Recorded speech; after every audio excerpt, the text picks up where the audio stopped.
Hello, আসসালামু আলাইকুম।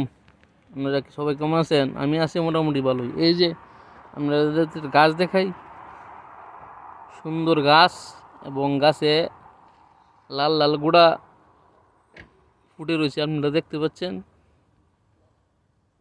এটা ইতালি ত্রিভুজ কবরস্থানের ভিতরে এই গাছগুলা আছে, আপনারা দেখতে পাচ্ছেন।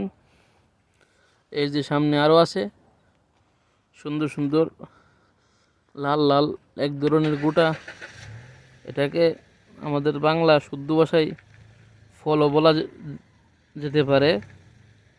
এই গোটাগুলা খ্রিস্টানদের বড়দিনে তারা ফুলের পরিবর্তে ব্যবহার করে এবং বাসায় অথবা কবরস্থানে নিয়ে যায়।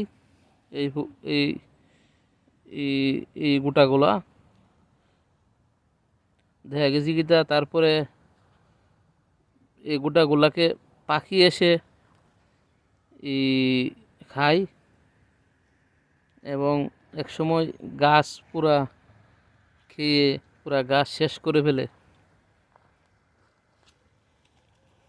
এতটুকুই, ভালো থাকবেন। খুদা হাফেজ, আসসালামু আলাইকুম।